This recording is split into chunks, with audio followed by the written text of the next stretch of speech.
8층 창문 맞은편에는 오피스 빌딩 창이 보였다. 날림으로 지은 좁고 길쭉한 건물이다. 아침부터 저녁까지 맞은편 층에서 일하는 사람들의 모습이 유리창 너머로 보였다. 군데군데 내려진 블라인드 탓에 내부가 훤히 보이진 않아서 어떤 업종인지까지는 알 수 없었다.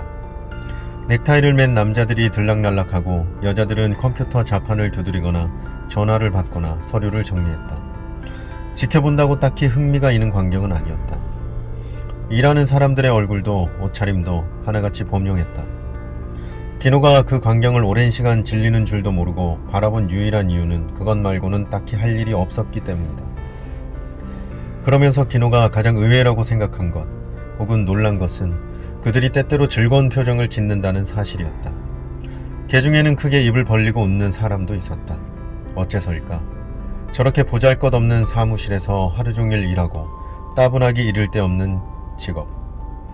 왜 쫓기면서 어떻게 유쾌할 수 있을까? 거기에는 내가 이해할 수 없는 중요한 비밀 같은 것이 감춰져 있는 걸까? 그렇게 생각하니 기노는 왠지 조금 불안해졌다.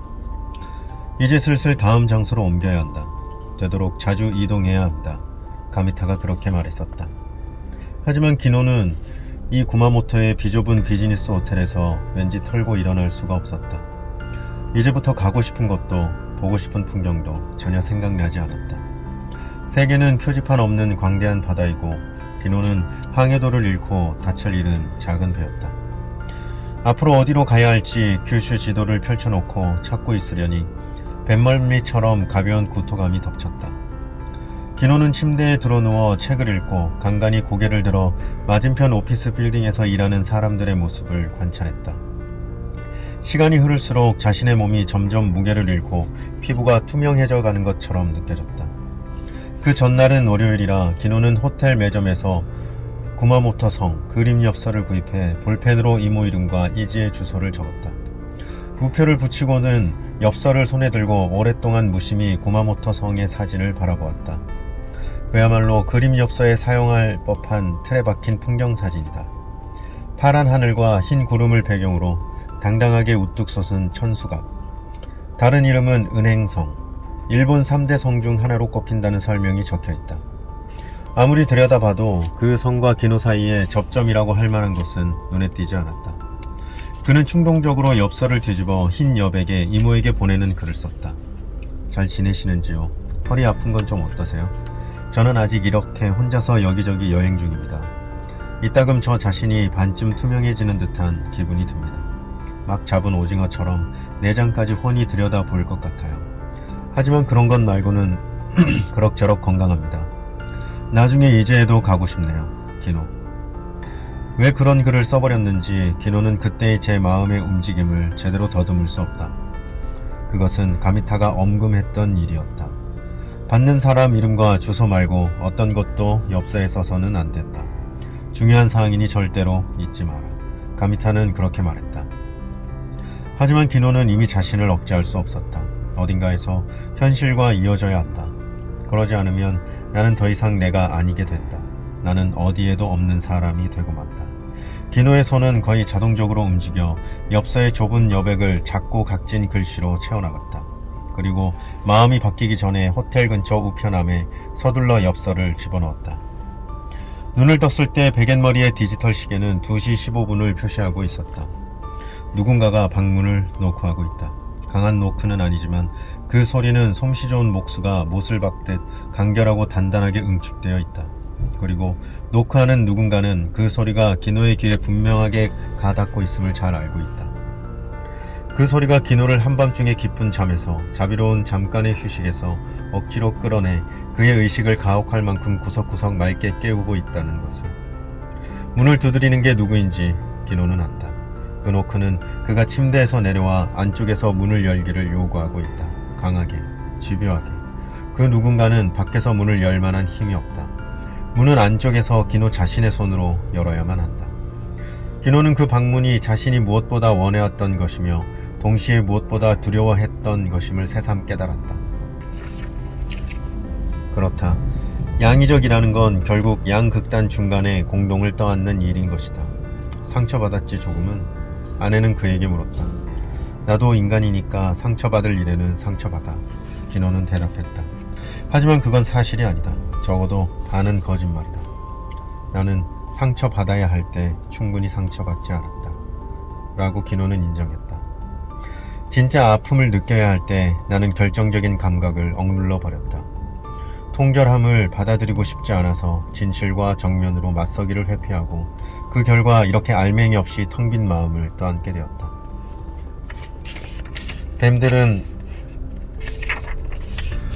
그 장소를 손에 놓고 차갑게 박동하는 그들의 심장을 거기에 감춰두려 하고 있다. 분명 여기는 나뿐만 아니라 누구에게나 거하기 좋은 장소였던 것이죠. 가미타는 말했다. 그가 말하려 했던 것이 무엇인지 기노는 이제야 겨우 이해했다. 기노는 이불을 둘러쓰고 눈을 감고 두 손으로 귀를 틀어막고 자신의 비좁은 세계로 도망쳐 그 안에 틀어박혔다. 그리고 스스로에게 되뇌었다. 아무것도 보지 마. 아무것도 듣지 마. 하지만 그 소리를 지워버릴 수는 없다. 설령 세상 끝까지 도망치고 양쪽 귀를 찰흙으로 막아버린다 해도 살아있는 한 의식이 신란만큼이라도 남아있는 한 노크 소리는 그를 쫓아올 것이다. 그것이 두드리는 것은 비즈니스 호텔 방의 문이 아니다. 그것은 그의 마음의 문을 두드리고 있다. 사람은 그런 소리로부터 완전히 도망칠 수 없다. 그리고 새벽이 오기까지는, 만일 새벽이라는 게 아직 있다면 여전히 긴 시간이 가로누워 있다. 얼마나 시간이 지났을까? 정신이 들었을 때 노크 소리는 멈춰 있었다. 주인은 달의 뒷면처럼 고요히 가라앉았다. 그래도 기노는 이불을 둘러쓴 채 꼼짝하지 않았다. 방심해서는 안 된다. 그는 기척을 죽이고 귀를 기울여 침묵 속에서 불길한 암시를 들으려 했다. 문 밖에 있는 자가 그리 쉽게 포기할 리 없다. 상대는 서두를 필요가 없다. 달도 뜨지 않았다. 하늘에는 말라 죽은 별자리가 거뭇거뭇 떠 있을 뿐이다. 세계는 아직 한참 동안 그들의 것이다. 그들은 몇 가지 또 다른 방식이 있다. 요구는 다양한 형식을 취할 수 있다. 어두운 뿌리는 땅속 곳곳에 그 끄트머리를 뻗칠 수 있다. 참을성 있게 시간을 들여서 약한 부분을 찾아내 견고한 바위마저 깨부술 수 있다. 이윽고 예상대로 다시 노크가 시작되었다. 하지만 이번에는 들려오는 방향이 다르다. 소리의 울림도 달라졌다. 아까보다 훨씬 가까이에서, 말 그대로 귓가에서 소리가 들려온다. 그 누군가는 이제 베갯머리 쪽 창문 바로 바깥에 있는 것 같다. 아마도 지상 8층의 가파른 빌딩 벽에 달라붙어 얼굴을 창문에 바짝 들이대고 비에 젖은 유리창을 똑똑 두드리고 있는 것이리라. 그것 말고는 생각할 수 없다. 그래도 두드리는 방식은 변함이 없다. 2번, 연달아서 2번, 잠시 틈을 두었다가 다시 2번. 그것을 한없이 되풀이한다. 소리가 미묘하게 커졌다가 다시 작아진다. 감정을 가진 특수한 심장의 박동처럼. 창문 커튼은 여전히 걷혀있다. 그는 잠들기 전 유리창에 맺힌 물방울 무늬를 하염없이 바라보았다. 지금 여기서 이불 밖으로 얼굴을 내밀면 어두운 유리창 너머로 무엇이 보일지 기노는 대강 상상이 되었다. 아니, 그렇지 않다. 상상은 되지 않는다. 상상한다는 두뇌 활동 자체를 지워버려야 한다. 어쨌든 나는 그것을 내 눈으로 차마 볼 수 없다. 아무리 텅 비었을지라도 그것은 아직까지는 나의 마음이다. 어렴풋하게나마 거기에는 사람들의 온기가 남아있다. 몇 가지 개인적인 기억이 바닷가 말뚝에 엉킨 해초처럼 말없이 만조를 기다리고 있다. 몇 가지 감정은 베어내면 필시 붉은 피를 흘리리라. 아직은 그 마음을 영문 모를 곳으로 떠나보내 헤매게 할 수는 없다. 귀신신의 밭전자를 쓰고 가미타라고 읽습니다. 간다가 아니라 이 근처에 삽니다. 기억해두지. 몸집 큰 남자가 말했다. 좋은 생각입니다. 기억은 여러모로 힘이 되지요. 가미타가 말했다. 가미타는 어쩌면 그 앞마당 오래된 버드나무와 어떤 형태로든 관련이 있을지도 모른다. 기노는 문득 그렇게 생각했다. 그 버드나무가 자신을, 그리고 작은 집을 보호해준 것이다. 말이 되는지는 모르겠지만 일단 그런 생각이 머릿속에 떠오르자 이야기가 마디마디 이어지는 기분이 들었다. 풍성한 초록 가지를 땅 가까이까지 늘어뜨린 버드나무의 모습을 기노는 머릿속에 떠올렸다. 여름에는 시원한 그늘을 아담한 앞마당에 드리워 주었다. 비오는 날에는 무수한 은빛 물방울이 부드러운 가지에 맺혀 반짝였다. 바람 없는 날 그것은 깊고 조용한 사색에 잠기고, 바람 부는 날이면 미처 정하지 못한 마음을 정처 없이 뒤흔들었다. 작은 새들이 찾아와 높고 날카로운 소리로 서로 제잘대며 낭창낭창한 가지에 요령있게 내려앉았다가 이윽고 다시 날아갔다. 새들이 날아간 뒤에 가지는 한동안 즐거운 듯 좌우로 흔들렸다. 디노는 이불 속에서 벌레처럼 몸을 웅크리고 눈을 꾹 감고 오로지 버드나무만 생각했다. 그 색깔과 모양, 움직임을 하나하나 구체적으로 머릿속에 떠올렸다. 그리고 새벽이 찾아오기를 염원했다.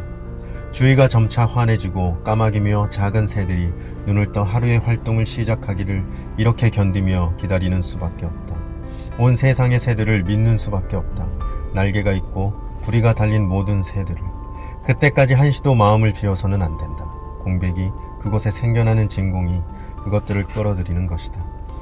버드나무만으로는 부족해지자 디노는 늘씬한 회색 암 고양이를 생각하고 그 고양이가 구운 김을 즐겨 먹었던 것을 떠올렸다. 카운터 자리에서 책 읽기에 몰두해 있는 가미타의 모습을 생각하고 육상 트랙에서 가혹한 반복 훈련을 하는 젊은 중거리 주자들의 모습을 생각하고 벤 웹스터가 부는 마이 로맨스의 아름다운 색소폰 솔로를 생각했다. 기억은 여러모로 힘이 된다.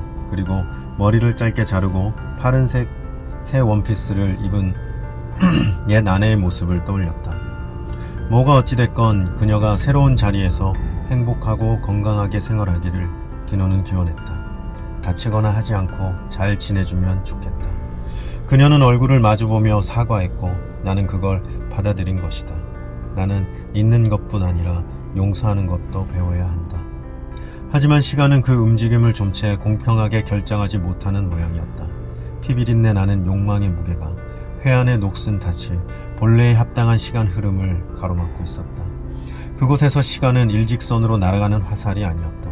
비는 줄기차게 내리고 시계바늘은 자꾸 머뭇거리고 새들은 아직도 깊이 잠들었고 얼굴 없는 우체부는 묵묵히 그림 엽서를 분류하고 아내는 모양 좋은 유방을 허공에 크게 흔들고 누군가가 집요하게 유리창을 두드렸다.